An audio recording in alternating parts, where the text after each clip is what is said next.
Hello viewers, this is Pulse of Africa. Today we have a young leaders from Pan-African Leadership Summit 2025. Hello dear guests. Good evening. Hello, good. How are you? Are all we African work hard, want to make the future Africa prosperous. But are we a hardworking? What's your point of view on this? Thank you. Like I said to you, income generation is something very important. I've always talked about alternative resource mobilization because if you look at Africa, almost all of our aid comes from the West. So in case the West decides tomorrow and say that they are not supporting Africa, what can we do?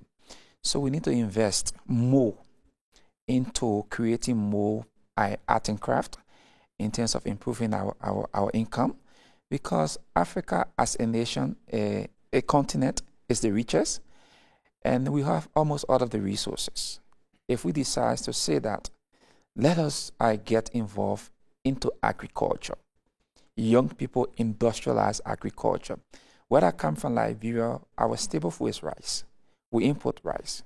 So if Africa as a nation can decide, let us have an African farm where all of Africa will see that as a stable food.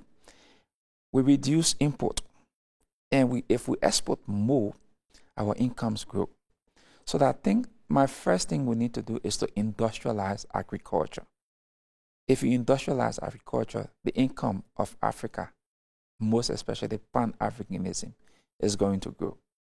So you mean that we have to concentrate on using our resources, changing our resources to the income? Yes. I really thank you. And my sister? Thank you for the question. I'd like to piggyback on what my brother Emmanuel has said, but I'd like to take a divergent approach to it by highlighting on the majority of what the people face. We can't run away from the fact that majority of us from the global south faces a lot of unemployment. So not everybody has the luxury of deciding how can I increase my income if I don't even have an income to start off with. So I think in addressing some of the challenges, we need to look at the facts, or we need to look into the areas of stream as to where we could really push our youth for them to be able to be self-sustainable in terms of them having employment, in terms of them being self-reliant and dependent. So we need to start looking at changing the structures of work and things. We'll need to look into other economies like gigonomics and diversifying of the economy by moving away from the conventional works where people work a fixed job of 7 to 8 or 5 to 8 or whatever their working conditions are, and we need to start analyzing and seeing what are the potentials that that the youth possess, and how can we enhance that to ensure that they are capacitated enough to start and to have their own sustainable source of fixed income. Once we highlight that, then we can look into the thing of culture. Generally, youth are energetic people. They are out there, they follow their passion. So once we have empowered the youth to really be out there, put themselves out there, they'll have the energy to do what they're supposed to do. They'll do it with a smile. They do it with, without even having to do any effort, because it's something that they love. So once we have established that, we can then look into the working culture. But I also don't want to take away from the fact that there are those that are currently employed, and they do have a sense of good work culture. You come to a space and you find the youth, and you are immediately delighted because you know the service that you're going to get is of good quality, is somebody that knows. There are other factors to consider in terms of them enhancing the service delivery by innovation of technology usage, of innovation of, trying to streamline processes. And the working culture within the youth is generally good. They are motivated. They are disciplined. They show up on time. They are punctual, and they don't really have a sense of speaking back, although they have their strong opinions on what they do think, but they don't say it in a disrespectful manner. So that is what I'd like to highlight. Thank you. I really thank you. Thank you for your wonderful ideas. And my brother? Yes, thank you very much. As for the work culture of Africans, of course, from the time immemorial, Africans have been known to be very hardworking, and we also bring value in terms of innovation. From the campuses of Africa, with the little budget you have for education, and of course a lot of challenges we have with equipments for study, African students still come out very excellently, and they also proceed to do higher studies in these other climes, and they also stand out. You can also talk for Africans from the point of young people into innovations. Those of them in agriculture from the villages, and those of them that are rising up to mechanized agriculture, and today AI is gaining prominence in agriculture, even within Africa. So we must give kudos to these young people. The Silicon Valleys of this world are powered by Africans, and these are people who got education from Africa. So we have Africans, very, very exceptional. But again, do we have the capacity to blow our trumpets? I do not think so. I do not think we have that. We still have the other side of media outside Africa playing down on the very great things Africans are doing and only showing us those who are involved in criminality. Go to sports, go to football. You see Africans, standing out in their chosen vocation and their career in basketball, in football, in field and track athletics. Africans have been very outstanding, and you cannot take it away from us that we are a continent of industry, not taken away from a continent of innovation. And of course, the colonial masters that came here did not say that they didn't meet us doing well. They didn't meet us dying of hunger. They didn't meet Kwatriyoko on ground. They didn't meet us not even advancing our technology. They met all of those things on ground, and they just wanted to imprint their own interest in the history of Africa's development. So I want to say emphatically that Africans have been very hardworking. We bring value. If not, the West will not open their doors for our people to even move into the Mediterranean, to sneak into. Europe is not that porous, if not because they are happy that our people are coming in to work hard, for them. So I want to say emphatically that from our mothers who actually stay in the sun, in the markets, and work so hard, to the people who are in very organized, technology settings, our fathers who, drive long distances, without rest, as lorry drivers, and everybody in Africa. Africa is a continent of industry, I dare say, and we are very, very ahead of every other person in terms of putting efforts to put food on our table and make the life better for ourselves, our families, and of course the society. I really thank you. Very awesome. Next. Thank you very much for the brilliant question. I would start by saying, are African young leaders hardworking? Yes, they are very hardworking.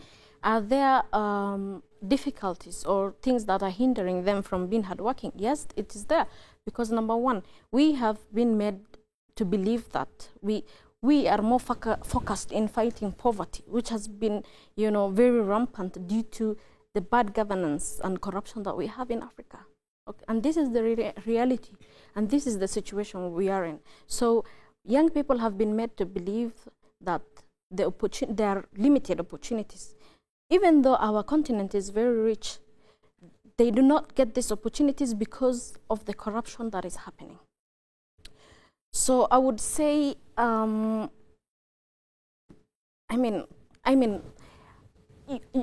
would say, and this is my opinion, a hungry dog is an angry. A hungry man is an angry person. And that is why we tend to see that a lot of African leaders advising us and telling the young people that they should they should go for these opportunities, they should be innovative, they should start businesses and not wait, in as much as there's high unemployment rate in Africa. But how can we look for these opportunities? Well, we are facing corruption, nepotism, and lack of support. Okay, so these are the problems that young people are facing, and you see a lot of young people are getting into, drugs and a lot of, criminal activities because of the situation we have. So other than that, I would say that Africa is a very rich continent, and we can make it better. It is us, the young people. And how can we do this? Let us show our numbers. Let us turn out to, ensure that young people take up leadership positions so that we can be the change that we want in our country, because Africa is us and Africa is our business. I really thank you. Thank you. Do you want to add some more? If Africa must improve, we need to place premium on our own products. Now, we need to industrialize our revolution as Africa. And I say this to anybody. If you look at almost all of our African presidents in Africa, now, the furnitures they use as African presidents, they are all imported from the West. If we have all of the raw materials, what is stopping us from using our own furnitures in our offices? If we have the political will as African leaders, our presidents, I would like to see an African president who will issue an executive order to say all of my ministers, all of my parliament members must use African-made furnitures. And if you use that, what it says to us in Africa, that we are industrializing into empowering our young people. That is the reason why you see some African countries, like the president of Sierra Leone, he's using African-made furnitures. When the president of a country takes a lead, his ministers follow. If we use all of our African furnitures in our offices, what it says to us, it reduces import. Once you reduce imports in your country, you invest more in the economy. So I will look forward to a pan-African country where we will use our own raw materials as something very important to us. We need to walk in the streets and see that resemblance of a pan-African person. And I say this for free. If we get involved into agriculture, grow our own food, wear our own clothes, use our own furnitures, it says to us that Africa is ready for a pan-African revolution. But if we cannot do that, all of our conversations around the table will just be a lip-service conversation. And I want to say to us African leaders, let us industrialize the pan-African revolution in order to have a unique society where the young people can sit around the table. We need to have one African currency. I do not need to come to Addis Ababa airport and you tell me to pay for my visa with US dollars. I need to pay in an Ethiopian dollars, right? If I go to Nigeria, I need to pay in the Nigerian money. If I go to Liberia, I should pay for visa using Liberian money. Why am I using US dollars to pay for visa when I can use my own currency? Is this the Africa we want? I don't think so. So we need to get a revolutionary Africa wherein we can use our own raw materials on ourselves. It says to us that we are a resemblance of a true pan-African country. Thank you very much, and I look forward to having you. I really thank you guys for your very awesome discussion. I thank you. And dear viewers, that's all about our discussion with the future Pan-African young leaders. Thank you for watching.